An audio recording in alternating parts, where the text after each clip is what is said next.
Assalamualaikum warahmatullahi wabarakatuh. Hai, jumpa lagi dengan saya Alim Brilianto, mahasiswa PPK Prajabatan Gelombang 2 Universitas Veteran Bangun Nusantara Sukoharjo.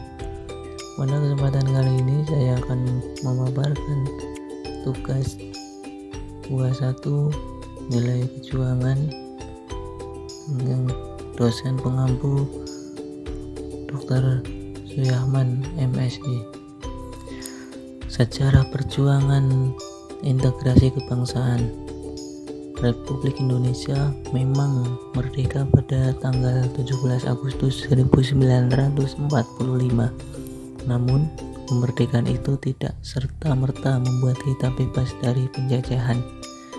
Belanda bahkan tidak mengaku hasil perjanjian Linggarjati yang mengakui kedaulatan Republik Indonesia atas wilayah Sumatera, Jawa, dan Madura.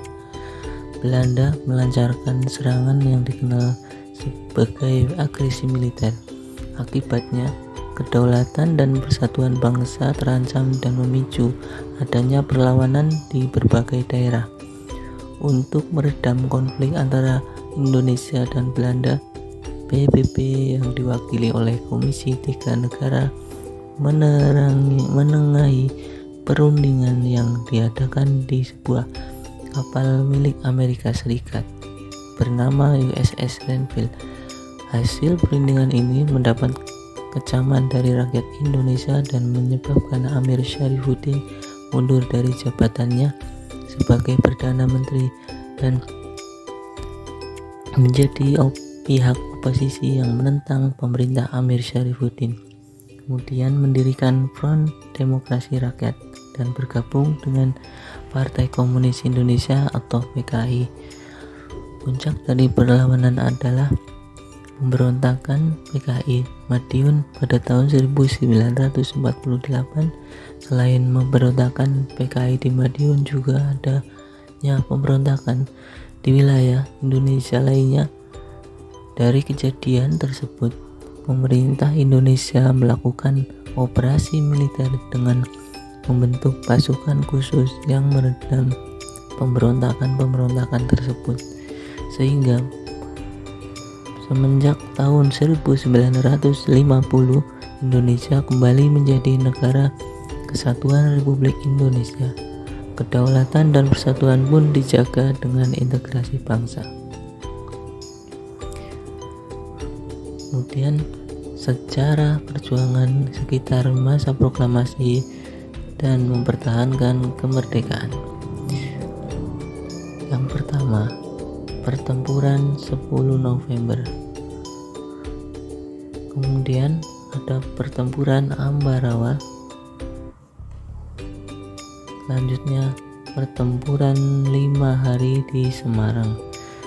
Kemudian pertempuran Medan Area.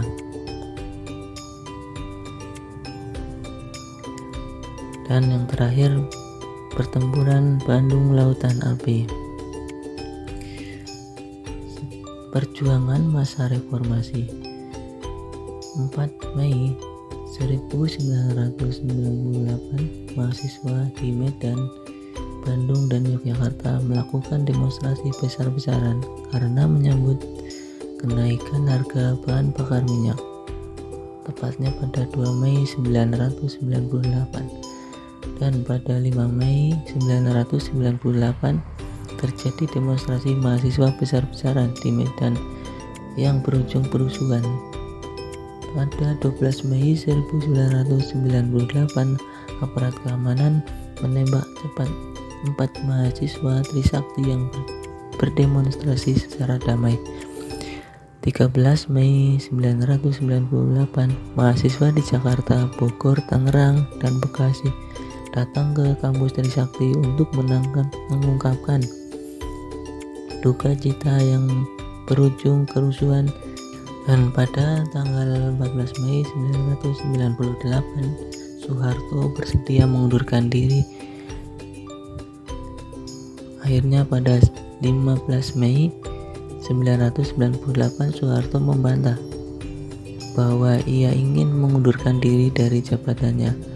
Pada tanggal 16 Mei 1998, warga asing berbondong-bondong kembali ke negeri mereka. Pada 21 Mei 1998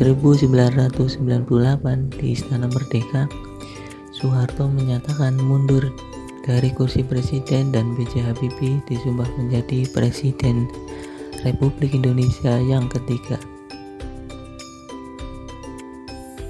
Lalu kisah keteladanan para pahlawan.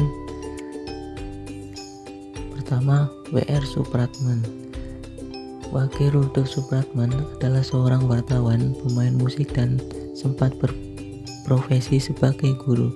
Pada Kongres Pemuda II tanggal 28 Oktober 1928, lagu Indonesia Raya pertama kali dibawakan dengan alat musik, biola, dan tanpa lirik. Pemerintah kolonial melarang lagu Indonesia Raya dinyanyikan dan diperdengarkan di hadapan umum. Pada akhirnya, W.R. Supratman dipanggil oleh aparat Belanda. W.R. Supratman membantah tuduhan yang diajukan kepadanya dengan memberikan bukti-bukti kuat. Ia akhirnya dilepaskan kembali. Lagu Indonesia Raya kemudian dikumandangkan kembali secara resmi pada saat Indonesia merdeka.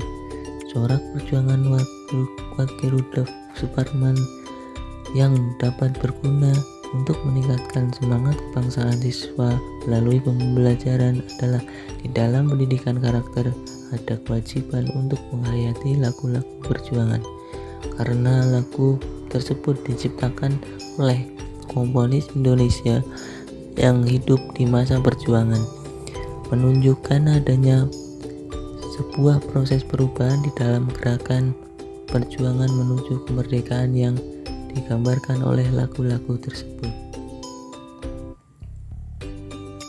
Yang kedua, Ki Hajar Dewantara yang terus berupaya memperjuangkan hak-hak kesetaraan kaum Bumiputra dengan kaum penjajah.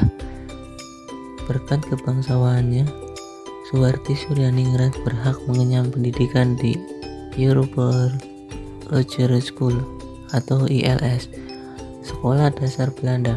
Setelah tamat dari ILS pada tahun 1904, beliau ditawari menjadi mahasiswa Stovia atau School of Opleiding van Indische Artsen, Sekolah Dokter Jawa di Jakarta. Ia menerima tawaran tersebut dan sempat merasakan bangku pendidikan di Stovia pada tahun 1905 hingga 1910. Setelah gagal menjadi dokter di Stovia, Ki Hajar Dewantara banting setir menjadi jurnalis dan bergabung dengan berbagai organisasi pergerakan nasional seperti Budi Utomo, Sarekat Islam, dan Indische Partij. Dan pada tanggal 3 Juli 1922, Ki Hajar Dewantara mendirikan perguruan nasional Taman Siswa yang meletakkan dasar-dasar pendidikan yang memerdekakan sekaligus meletakkan dasar-dasar bagi sistem pendidikan nasional di tanah air. Beliau mewariskan sistem pendidikan dan semangat juang untuk anak-anak bangsa dan dalam menempuh pendidikan yang layak. Beberapa semboyannya dipakai oleh negara seperti Tutburi Handayani yang saat ini menjadi semboyan pendidikan serta logo Kementerian Pendidikan dan Kebudayaan. Tantangan bangsa Indonesia. Tantangan yang dihadapi bangsa Indonesia antara lain adalah pengangguran, kemiskinan, kesenjangan sosial, korupsi, dan globalisasi. Di Indonesia, angka pengangguran makin meningkat. Pengangguran merupakan salah satu penyakit ekonomi yang sangat berpengaruh terhadap tingkat pertumbuhan ekonomi. Kemiskinan hingga kini masih menjadi masalah hampir seluruh negara, termasuk Indonesia. Tingkat kemiskinan yang juga masih sangat tinggi diperkirakan di tahun 2014 masih 10,9%. 11% di Indonesia merupakan negara yang kaya akan sumber daya manusia dan alam. Namun, kekayaan tercermin jelas dalam kesenjangan yang terjadi di semua bidang kehidupan seperti pendidikan, kesehatan, dan ekonomi. Korupsi seolah telah menjadi warisan budaya yang sengaja dilestarikan oleh oknum yang tak bertanggung jawab. Jika korupsi dalam suatu masyarakat telah merajalela dan menjadi makanan masyarakat setiap hari, maka akibatnya akan menjadikan masyarakat tersebut sebagai masyarakat yang kacau. Tidak ada sistem sosial yang dapat berlaku dengan baik. Globalisasi adalah proses tatanan yang mendunia yang tidak mengenal batas wilayah. Setiap bangsa berkembang berkat interaksi dengan bangsa lainnya. Rendahnya tingkat pendidikan dan sikap anomi yang akan menjadi salah satu penyebab masyarakat terseret dalam arus globalisasi. Demikian materi tentang UAS semester 1 mata kuliah nilai kejuangan. Semoga menjadi manfaat bagi kita semua. Terima kasih. Wassalamualaikum warahmatullahi wabarakatuh.